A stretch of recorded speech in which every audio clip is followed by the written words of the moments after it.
Now, rational exponents. We have already discussed integer exponents. Now we will take a look at rational exponents, which take on the form x to the power m over n. So what this means is that the exponent itself is a fraction. We've already dealt with integer numbers and we've already dealt with rational numbers. Now, at this point, you should have already watched grade 9 algebraic expressions, grade 9 factorization and products, grade 10 factorization, and grade 9 exponents. This is very important because majority of the work that we will do at grade 10 will involve the rules that we talked about for exponents at grade 9, but now they involve what? Rational exponents. So we've already done rules pertaining to integer exponents. Those same rules are applicable for rational exponents. If you look at your book by now, you should have it in front of you. All of the rules, the power rule, the quotient rule, all of the rules that we've discussed there are still applicable for rational exponents. Okay. We will first discuss rational exponents and the simplification of expressions, meaning collection of terms, utilizing the laws of exponents discussed on the previous pages. So we've talked about that already.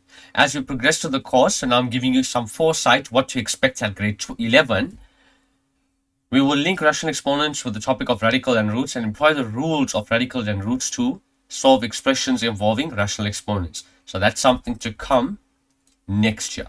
Okay, now let's work with the first question. What's the first rule that we talked about when we solved algebraic expressions at grade 9? We said convert all the numerical bases to prime bases, because if this is in the simplest form, then everything that we do thereafter will enable us to simplify the question, because after all, the only two things that we do is solve or simplify. So 16 can be expressed as 2 to the power 4. This 2 to the power 4 is raised to the power what? 3 to the power 4. Whenever raising a power to another power, what do you do with the powers? You multiply them. So be 2 to the power 4 over 1 times 3 over 4. The 4 and the 4 is a common factor in both the numerator and the denominator, so they will cancel. So that leaves us with 2 to the power 3, therefore it leaves us with 8.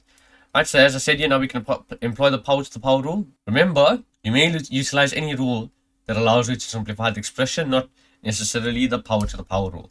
Right, so that's where you can get creative. Okay, 0,125 raised to the power 2 over 3. 0,125, again, when I discussed the rules at grade 9, I said that there's no rules dedicated for decimals, but there are rules dedicated for fractions. Remember the quotient rule, or the quotient to a power rule, all of that. So therefore what we do is we'll take this 0,125 and convert it to a fraction. So 0,125 as a fraction is 125 over 1000, and that simplifies to 1 over 8. If I divide the top by 125 and divide the bottom by 125, I should get 1 over 8. Okay, so that's 1 over 8 raised to the power 2 over 3. Right, now what's our next step? We have numerical bases, 2 prime bases. So therefore I'll have 1 over 2 to the power 3. That's all raised to the power 2 over 3. Then, at this point I can do one of two things. I could either raise both the numerator and the denominator to that power and simplify, or I can bring this power to the numerator, make a negative exponent, and then use the power to a power rule. So therefore I'll have 2 to the power minus 3 if I take that to the numerator, and then I can, since I'm raising a power to another power, I can multiply the powers. So that'll be 2 to the power minus 3 times 2 over 3, and then the 3 and the 3, since it's common in both the numerator and the denominator, it will cancel. So therefore we'll have to 2 to the power minus 2, and therefore to make this positive, because we always have to make negative exponents positive, we have 1 over 4. Very, very simple. Very, very simple. At this point here, I could have done something else. I could say 1 to the power 2 over 3 over 2 to the power 3 raised to the power 2 over 3. Right, the 3 and 3 will cancel, so therefore we'll have to 1 over 2 to the power 2, which is equal to 1 over 4. Right, either one. So that's what I'm saying. After you bring your numerical bases to the prime bases, you can employ any other rule that will enable you to simplify the expression.